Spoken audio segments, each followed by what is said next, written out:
Alors on est 15 bêtes. Oui, non, on n'est pas 15. Peut-être 20 ou de bêtes. On n'est pas 15. Non, on n'est pas 15. La Gemara, elle va continuer.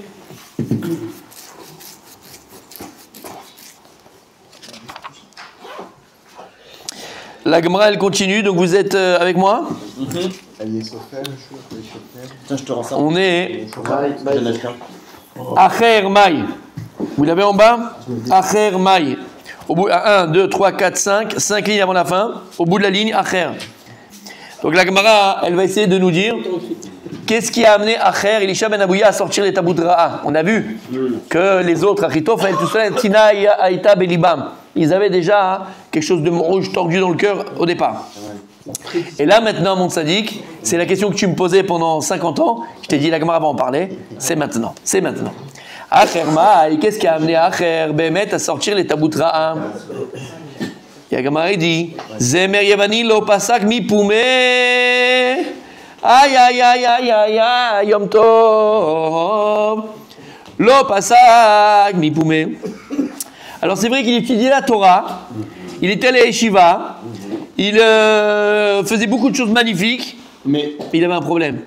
Depuis petit, depuis jeune, et même quand il a continué après, même quand il était rabbin, même quand il était avec sa grande barbe, il n'arrêtait pas de chanter des chansons grecques. Et donc il chantait du Maria Carré, il chantait encore du Goldman, il chantait encore du Piaf. Bah si. Eh ben voilà. Et il est devenu rabbin. C'est devenu un géant de la Torah. Mais le problème, c'est qu'il frondonnait, il chantait des chantons de l'époque, d'Emis Roussos. On parle de grec. On parle de grec, de chansons grecques. D'accord? On parle d'Acher là. Comment? On parle d'Acher. De Acher. Après qu'il était rentré dans le Pardes? Comment? Il a continué? Non, avant. Avant. On dit qu'est-ce qui a fait que quand il est arrivé là-haut, il s'est planté? C'est qu'au départ, il y avait quelque chose de pas bon dans sa tête. Quoi? Eh ben, quand t'as la Torah, quand t'es machin, tu continues à faire du Maria Carré, du Beyoncé. Heureux, si chanter, c'est qu'il est heureux. Oui, tu fais des chansons de Torah, tu fais des Zmirot Lachem, plus les chansons qui sont I want you sex, d'accord? On la connaît, on l'a tous fait. Non. Ben, tu la connais celle-là? Je la connaissais pas du tout. Tu la connais? Oui. Mais Manu, quoi? George Michael, attention, messieurs. Arrête. C'était la classique. Tous les sorties rentrent à la... Non, mais ne commence pas. Ils chantent des chansons. T'as compris? Mais à partir du moment où c'est pas une femme qui chante et que les paroles sont... Ouais, plus ou moins correct, ça va. Allez, on arrive dans le machin. On arrive dans le machin. On va t'appeler après, toi, hein. Je peux ne pas Ne me quitte pas. Il faut oublier tout oublier. Voilà, ça va. Oublier le temps des malentendus et le temps perdu. C'est caché, pas de problème. Hein? Arrêtez. Non mais je sais pas, alors qu'est-ce qu'on fait? C'est les Laïdigila, ça va en temps. D'ailleurs, ils passent leur temps à dire aïe. Alors messieurs, hein? Jacques Brel, cousin de François. Messieurs,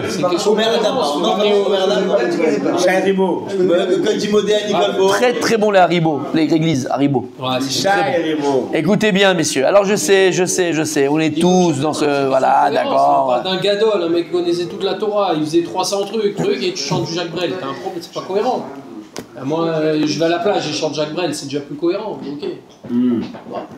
Ah, moi aussi, je vais la faire. Omer Agaon mi Vilna. Ça, c'est pour attirer les sirènes, quoi. Omer Agon, mesdames, messieurs. Omer Agaon mi Vilna.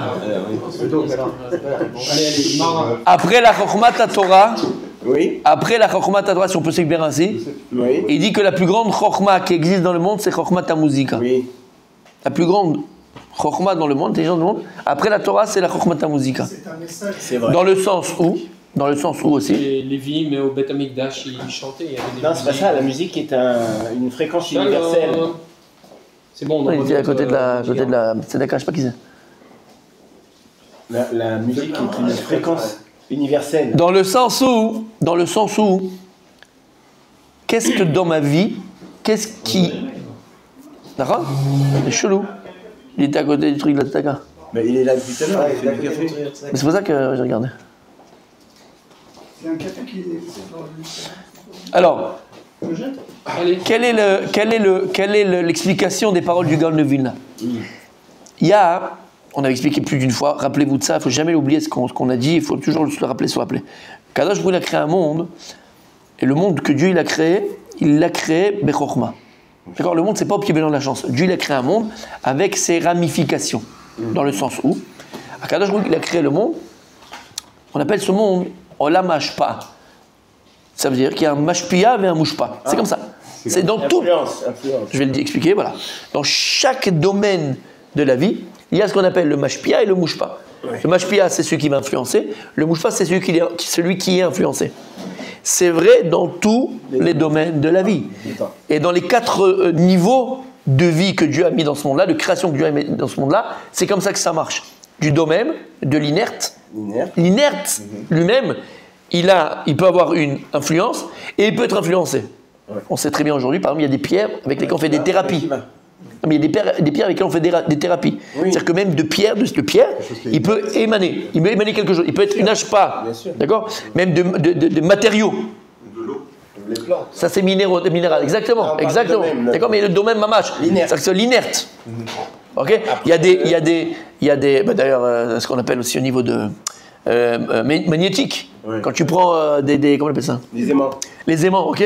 Là, tu le vois, hop, un il attire et l'autre il est repoussé, ou tu mets les deux à l'inverse, ça les repousse. Donc tu vois bien quoi, c'est inerte, il y a une nage pas. Donc ça c'est dans l'inerte. Dans le végétal minéral, vadaï que tu le vois encore plus, même dans le monde animal et encore plus dans le monde humain, de l'homme. Tout ce qui existe dans ce monde-là est soumis à cette loi de Mashpia et Mushpa, d'influence. C'est comme ça. Exactement. D'accord, de Mashpia et Mushpa. Ok. Allez, écoute. Bon, on est tous acteurs. On est tous acteurs. Soit on peut même être d'ailleurs. D'un côté, on peut être un Mashpia. D'un côté, on peut être un influenceur. Et on le voit dans le YouTube. Hein. Voilà. C'est actuel. Voilà, exactement. D'un côté, on peut être influenceur. Et d'un autre côté, on peut être aussi influencé. On n'est pas qu'un influenceur ou un influencé. D'accord ?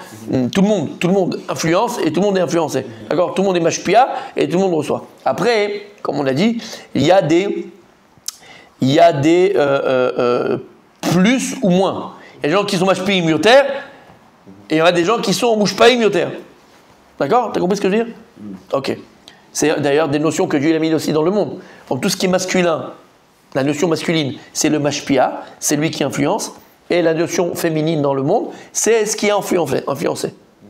D'accord ? Et d'ailleurs, ça a été la faute d'Adam Arishon. Sur quoi Dieu il a été makpid sur Adam Arishon, parce que lorsqu'il a fauté, il a dit Aïcha shenatatali inatnali mia etz. La femme, c'est elle qui m'a donné. Je vous l'ai dit, t'as compris. T'as inversé les rôles. Pourquoi c'est elle qui t'a donné ? C'est toi qui lui as donné. C'est comme ça que je t'ai créé. T'as voulu inverser les rôles. T'as fauté, c'est ça la faute. Ok.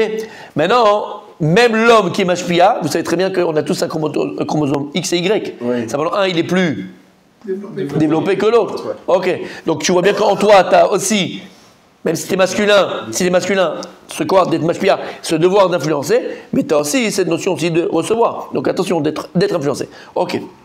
Maintenant, en fonction de la création, mon rabbi Raphaël, les influences ne vont pas être les mêmes. Akadosh Baruch Hu, il a placé dans la création un koach hashpa propre à chaque créature. C'est bon jusque-là ? Ok. Le plus grand koach, la plus grande force d'influence que Dieu il a mis dans le monde, il a mis dans la Torah. C'est ce qui peut t'influencer le plus dans ce monde-là, où tu vas trouver c'est plus, c'est dans la Torah. Parce qu'il peut influencer dans tous les domaines en fait. Ça regroupe tous les domaines. Voilà, exactement. Parce que Dieu il a créé le monde à partir de la Torah. Donc la Torah, elle contient tout le monde. Mais la plus grande influence que l'homme peut recevoir, influence positive, influence de changement, influence d'intelligence, influence de comportement, influence de réguichout. Et je vais arriver à ça, moi. Je vais arriver à ça. C'est quoi de réguichout ? Sentiment. De sens. Ressenti. Ressenti, non. Ressenti, c'est un peu négatif. D'émotionnel, d'accord ? Et de sentiment. Pas de ressentiment, de sentiment. C'est la Torah avec de ça. Après, quand tu vas étudier la Torah, tu vas élever tous tes sens. On avait fait le cours avec les tefilines, rappelez-vous. Tu vas élever tous tes sens. C'est que tu vas étudier la Torah, ce qu'on appelle la vue, Tu vas pas simplement l'élever, tu vas pas simplement utiliser la vue parce que je te regarde et je vais voir, maintenant je voyais à 10 mètres, maintenant je vais voir à 20 mètres, bêtement, d'accord, je te dis. Non, non, non. C'est que tu vas élever ce sens qui s'appelle la vue à quelque chose de spirituel. Alors tu vas avoir un tzaddik, et puis lui, qu'est-ce qu'il fait? Il voit des choses que tu ne vois pas. Il voit l'avenir, il voit le passé, il voit, comme Adam Rishon avant la faute, il voit d'un bout à l'autre du monde. Ça veut dire que la Torah, elle va arriver à aiguiser tes sens, à éveiller tes sens. Ça va être Louis, à Shavua, Vaishma Yitro.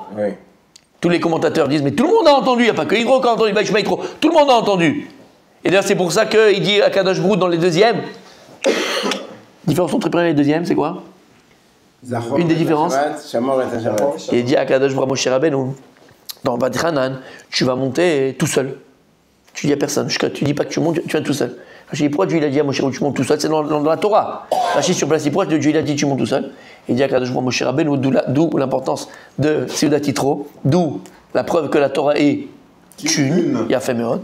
Et il dit à Kadosh Baruch Hu Moshe Rabbeinu, les premières parashat Yitro qu'on a fait, que c'était à des brakim, et c'était avec des tonnerres, avec des kolotes ou brakim, kololam. Tout le monde il a entendu Matan Torah, tous les Matan ils ont entendu. Shalta ba'em aynara. Alors comme les gens les nations ont mis les yeux sur Israël à ce moment-là, ils ont mis sur nous la aynara. Qu'est-ce que ça a entraîné? Cheta Egel, la faute du Egel, il dit Rachid. Les deuxièmes montent tout seul. Et là-bas, Rachid dit, Dama, Dieu dit à Moshe Rabbeinu, En lecha yafeh mi'atzniut. Il n'y a pas plus grand que de vivre caché. Caché, monte, fais, très tranquille. Il y a combien de temps entre les premières et les deuxièmes? Juste Moshe, il est parti 40 jours. 40 jours, ouais, ça. Jusqu'à Yom Kippour, ouais, qu'il a demandé pardon. 40, 41, Non, non? 40 depuis la faute du Hegel. Oui, c'est ça, 40, c'est ça, non, 40. Non, entre les premières lois qui ont été données et les deuxièmes lois. Non, il y a plus que ça. Oui, il y a plus, parce que c'est 100 Sivan. 7 Sivan, après on a eu à Kippour. Ça fait plus que 120. Ouais, 120, ouais, ça fait 120. Ouais, 3 mois. 3 fois 40. Ouais, 4 mois. Il est monté 3 fois 40. Tammuz. Il est monté 3 fois 40. Exactement. Dans la parashat Yitro, on dit pas que c'est l'année suivante justement, parce que Rachid dit que le lendemain, en fait. De quoi? De Matan Torah? Non, en fait, dans la parashat Yitro. Oui. Yitro, etc. Oui. On dit pas que c'est l'année suivante qu'il est venu. Parce qu'on dit Il y a plusieurs chatim qui s'y ont entendu, machin. Mais là, c'est tout de suite. Le lendemain, en fait, c'est le lendemain de Nachon. donc c'est l'année. Nachon, il y en a qui disent comme ça, exactement. Nachon. Il y a plusieurs, même sur qu'est-ce qu'il a entendu. Juste pour dire quoi? Tout le monde a entendu. Oui, et là, comme je te parle, toi, tu vas partir faire le travail comme si tu n'avais rien entendu. Et t'en as un autre, sa vie, elle a changé. Parce qu'il a écouté ce qu'on a dit. Il a entendu. C'est quoi entendu? La fienne. Il a Ça pénètre en fait en soi. intériorisé ce qu'il a entendu. On va tous entendre. Comment tu vas intérioriser? Tu vas utiliser l'ouïe que Dieu t'a donné. Tu vas éveiller ce sens qui s'appelle l'ouïe pour intérioriser. Et le plus intérieur, c'est quoi? Shema Israël, Hachem, le Hachem Echad. Qu'est-ce qu'on dit Shema? Ta vine Israël, c'est pas lui écouter. La vine, c'est la fienne. Tu as intériorisé qu'Hachem, le Hachem Echad. C'est ça que Dieu a attendu. Donc en vérité, la Torah, elle est là pourquoi? Pour aussi éveiller tous tes sens. Et tes 5 sens que Dieu nous a donnés, Mamash, Behemet, ils sont aiguisés. On devient sensible. On devient sensible. Sensible à quoi? On devient sensible à la Kedusha. Tu vas te trouver dans un endroit, tu n'as parlé à personne. Tu as juste mis les pieds là-bas, tu prends ta femme, tu dis écoute chérie, on s'en va. Je me sens pas bien, c'est pas pour nous. Tu n'es pas à l'aise. Comment c'est possible? Tu as été sauvé, fils. Comment? Tu as aiguisé tes sens de Kedusha. Et 5 minutes après, c'était au bal masqué avec Stéphanie sur Stéphane et Stéphane sur la grand-mère. D'accord? C'était à Chemichement. Comment toi, tu as senti que ça se partir en vrille? Comment tu as senti qu'il y avait de la touma pachout? Tu as aiguisé tes sens. Tu comprends ce que ça veut dire? Tu entends ce que ça veut dire? Il a fait. Et ça marche. Et ça marche. Ça, c'est la Torah Kedosha. Omer Agaon de Vilna, après la Torah, qui a cette capacité-là, la plus grande capacité d'influencer les sens de l'homme. La musique. J'ai jamais retrouvé que la musique. Et on le voit dans l'histoire de l'humanité. On le voit dans l'histoire, depuis la création du monde. C'est comme ça. On va voir avec les galériens. C'est quoi on a fait quand les galériens à l'époque? Ils étaient dans la galère. Ok. Et il y avait le tam-tam. Pourquoi on faisait le tam-tam? Pour le rythme. C'est le rythme, ouais. Pour les rendre abrutis. C'était pour les rendre abrutis. Abrutis dans le sens assujettis à ce qu'ils faisaient. Boum, boum, boum. Boum. T'es jamais rentré Boum, dans boum. l'usine Renault ou Boum. Bon, non, je suis jamais rentré, vas-y. Le matin, Ouais. la chaîne et la musique sont branchées ensemble. Le soir, la chaîne, elle va 10 fois plus vite et c'est une musique qui va 10 fois plus vite. Et le soir, ils sont crevés, ils savent pas pourquoi. Chaque matin Pourquoi Parce qu'ils vont au rythme de la musique. La musique et la chaîne. Ils vont au rythme de la musique. Au même rythme. Aujourd'hui, Le matin, ça il y a commence des études doucement, qui le ont soir, été ça va prouvées. Le matin, c'est plus Ils une travaillent clientèle tous les âgée enfants, pour de musique douce. Douce. Ça, Écoute, un spécialiste. Metformi. Non, Vas-y. merci. C'est une petite pub, on parle. Non, dans les grands magasins aujourd'hui, il y a des études et la musique qu'ils mettent toute la journée, elle est complètement différente d'une heure à l'autre. Ouais. Le matin, c'est plus troisième âge, c'est des personnes âgées qui viennent acheter. Donc, une musique douce, ça ouvre les sens. Ouais. Et en fin de journée, tu as plus les jeunes, les trucs. Donc, une musique très rythmée parce que Ouais. ça booste pour l'achat. Et là, En fait, c'est des programmations musicales par rapport aux heures. Attends, il finit comme ça, tu es devant tout le Ça monde. développe l'essence. Et les hôtels de T'as compris? Maintenant, on a encore une autre. Ouais, que tu viens. Vas-y. J'avais un restaurant, j'avais pris un architecte et il m'avait fait une couleur que j'aimais pas du tout, vert d'eau et rouge. Et il m'avait expliqué que c'est il y a la couleur apaisante pour manger et tout ça, et le rouge c'était exprès. Bah, la viande. Non, pour Après, qu'il reste vite, pour qu'il reste pas longtemps, qu'il squatte pas l'endroit. Ouais. les couleurs. Et c'est juste la vue. La couleur, la vue. Ouais. Chamata, donc on est d'accord avec ça? T'en veux encore d'autres exemples? Il a fait. Las Vegas, les hôtels. J'allais Il n'y a jamais de dire. monde. Tous les casinos aussi. Dans l'air conditionné, il y a Ils te mettent la. Il n'y a pas de feu. D'accord? Sinon, il y a pas de- Et tu vas pas s'y Ils faire. te mettent de Il a l'oxygène fait. dans l'air conditionné et il n'y a jamais de monde. Il a fait. Alors maintenant, on se rend compte combien on est influencé par l'extérieur. Partout. Alors je vais pas vous apprendre, mes amis, on parle de la musique, d'accord? Donc en vérité, c'est ça ici. Il dit Rabbi Nachman de Breslev. Faites. Je sais pas, quand je te regarde, je parle de Rabbi Nachman. C'est un problème, toi, hein, fais attention. Écoute bien, hein. Il a ça pour rater. Omer, ouais, Rav Dessler aussi. Omer Rabbi Nachman. Attention. Omer Rabbi Nachman. Fais très attention quand tu vas écouter une musique, qui a été le compositeur. Le Omer Lama, parce que le compositeur, il compose une musique. C'est quoi composer? Par rapport à ce qu'il En un mot, parce qu'il y en a qui sont. D'accord, j'ai compris. En un mot, c'est quoi composer? C'est un con qui pose. Qui pose? des mots, Qui pose quoi? des mots et des Des sons. musiques. Qui Non, pose des des notes de musique. C'est un con qui pose des notes de musique. Il a composé. Non, je regarde. D'accord, donc il était dedans lui à fond. D'accord, il a composé. Bon, compose de quoi? C'est quoi composer? C'est quoi ce mot composer? C'est bizarre. Il traduit. Il a ses donné son humeurs. influence, je pense. Il traduit En ses vérité, humeurs, voilà. il a posé dans les notes de musique ce qu'il est. Ce qu'il est. Ce qu'il ressent. Ce qu'il est. Son état d'âme, son état d'esprit, sa personne. Il dit, Rabbi Nachman, fais très attention de qui t'entend. Hein. C'est la composition de la musique. Lama. Voilà, donc si Lama. Omer Adam, il a pris Modani, c'est quoi? Lama. Écoute bien, toi, mon coco. Écoute bien, mon ami. Sur le borderline. Écoute bien, mon ami. La musique, pas les paroles, la musique. Après la Chokhmat Torah, ce qui va éveiller le plus nos sens, ce qui va le plus influencer notre état d'esprit, notre façon de penser, nos volontés, c'est la Chokhmat Musica, c'est la musique. Nos volontés. C'est pour ça que tu verras jamais, mon tzaddik, ou tu verras tout le temps, d'accord? Dans un film où ça commence une petite scène sympathique, d'accord, de coco et de cocotte, ok, la musique, elle va être appropriée à cela.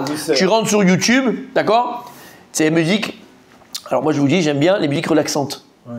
Non, j'aime bien. Zen, les trucs. Tu sais, ouais, relaxant, comme un peu dans les hôtels, tu sais, tu rentres dans un truc, musique relaxante, de chute d'eau. Ouais, tu sais, les chutes d'eau, tu sais, t'entends juste l'eau qui te coule, avec une petite truc derrière. Bon, bref, j'aime bien ça. Mais regarde, rentre sur YouTube, tu mets musique, ils te mettent plein des fois, tu sais, ils te mettent au début, ils te mettent musique tout ça, relax, machin, et il y a écrit musique sexuelle. Oh là là. Rentre sur YouTube. Oh, arrête pas toi, arrête. Bon, musique sexuelle. J'apprends plein de choses avec moi. Bon, messieurs, entre 2 et 4, je reçois, vous allez voir, d'accord? Mais là-bas, tu verras, il y a écrit musique sexuelle. Lama, c'est une musique qui a été composée pour le moment du move, quoi. D'accord? Où t'es là. Exacerber les sens. Mettre dans l'ambiance. Un peu de jazz. T'as compris ce que ça veut dire? T'as compris ce que ça veut dire? Ouais, Ça veut dire que la musique, après la Torah, la musique, c'est ce qui nous influence le plus dans nos midot. Dans nos midot. Si le compositeur, comment quand on était jeune, on a entendu les chansons de l'autre, comment il s'appelait là? Jean-Jacques Goldman, qui? We are the champions. Comment il s'appelait là? Un Queen. Voilà, Mechila. D'accord. C'était Freddie Mercury, c'est son nom. Freddie Mercury. Et tous ces mecs-là. Ou Boy George, là. Comment il s'appelait? Boy George, ouais. Non, Boy George. Il était maquillé, machin. On écoutait ces musiques-là. George Michael qui était un coco. Toutes ces musiques-là. Mais qui c'est qui la chante? Qui c'est qui le fait? L'influence, elle est terrible. L'influence, elle est terrible. Maintenant, tu comprends la camarade quand il te dit comment celui-là qui était avec sa barbe, son machin et tout ça, il est sorti. Parce que depuis petit, il n'a jamais lâché la musique grecque, non juive, non Torah. Et à l'inverse, quand tu vas commencer à écouter du Abraham Fried, qui sont des psukim de la Torah, où il y a la Gdusha, où il y a la Tara. Vous savez que dans la Chassidoute, le Nigun, il a une place comme une place de Torah. Le Nigun. C'est l'instrument de musique. Ça peut être avec du piano, ça peut être de la guitare, ça peut être... D'accord. Le nigun, c'est sans parole. C'est justement des notes de musique. D'accord. C'est un air. C'est quoi comme ça? Entre autres, mais c'est la chassidoute. D'accord. Du Baal Shem Tov. La mélodie. Merci, je cherchais le mot. Pourquoi les mélodies dans la Torah et dans la chassidoute, c'est très important? Mais la mélodie, parce qu'elle va s'inscrire, c'est pas s'inscrire, elle va se marier avec la mélodie du cœur. Elle va se marier avec la mélodie du cœur. Tu vas entendre. Quand je la lis moi comme un bim. Non, c'est pas comme un bim. Mais ça fait pénétrer, elles sont pas pareilles. Elles sont pas pareilles. Et il y a des mélodies, des nigunim qui ont été données par le Baal Shem Tov, qui ont été données après par ces talmidim. Mais Pachout, c'est pas Stam. C'est Kemeren Olam Haba. Si à ta mitraber, tu lis ton âme à ces mélodies-là, ton âme, elle s'envole. Une personne est capable de faire teshuva par une mélodie. Oui. Teshuva. Elle appelle à l'Akdusha. Elle t'amène à la Vodat Hashem. Elle t'amène à un ratson et une volonté de servir Dieu. Elle t'amène à Miotomot. Pendant les Fabringen, il chantait la Marseillaise. Parce qu'il disait quoi? Il a expliqué, ouais. Il a expliqué, exactement. Vas-y, non. Il a expliqué, parce que comme il a étudié à la Sorbonne, le rabbi, il parlait un français impeccable. Ouais. Il a même donné des cours en français. Et il a dit, il y a dans ce chant la Marseillaise, pour reprendre à peu près mot à mot ce qu'il dit, il y a dans ce chant quelque chose qui touche la Neshama et qui entraîne, en fait, à... Alors il dit, voilà, c'est exactement ça, mais il disait que c'est un chant de Malchut. Malchut Hashem. Ouais, il disait que dans ce chant, il y a un Malchut. C'est la Malchut, c'est la royauté. Il faut l'avoir entendu. Voilà, exactement, c'est la Malchut. D'accord, c'est la Malchut. Donc tu vois que le Nigun, il est très très important. Et habitue-toi à écouter des musiques de Torah. Ça m'est arrivé des fois en pensant aux otages par exemple ou aux soldats, d'accord, on fait une prière ou quoi que ce soit, et je suis dans la voiture et il y a une musique à ce moment-là qui passe mais qui est triste, bah, je vous jure. Tu pleures? Mais vadaï! Je comprends pas les paroles. C'est le nigun, c'est la mélodie, la mélodie. La chanson de Johnny Hallyday, c'était Gabriel. Tu brûles mon esprit. Il y a très beaucoup. T'as compris, mon Rabbi Abraham? Il dit que. Donc, vas-y. Non, que toutes les mélodies juives aujourd'hui, elles viennent toutes de l'époque du Beth Amikdash. Tout à fait. C'était les Vim, tout à fait. Et tout à fait. Vraiment notre âme. C'était de là-bas. Exactement. Émet. Et tu comprends bien que tu vois que l'important c'est l'influence de la musique. Comme c'est important d'écouter que des choses de Gdusha, que des choses qui sont bonnes, des choses bien, parce que ça t'amène dans la Vodat Hashem. Ça amène Bémet à la Vodat Hashem. Il y a des gens, ça t'amène à faire la tchouva. Ça t'amène à la teshuva. Donc faire attention, là, je termine. Donc d'accord, ce qu'on fait écouter à nos enfants à la maison, ce que nous aussi on écoute, si tu écoutes du Michael Jackson, du machin, c'est ce que tu...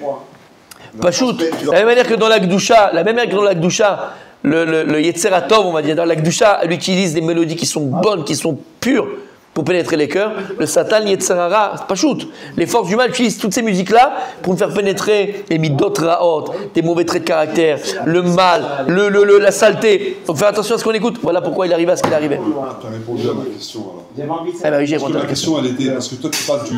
On continue demain.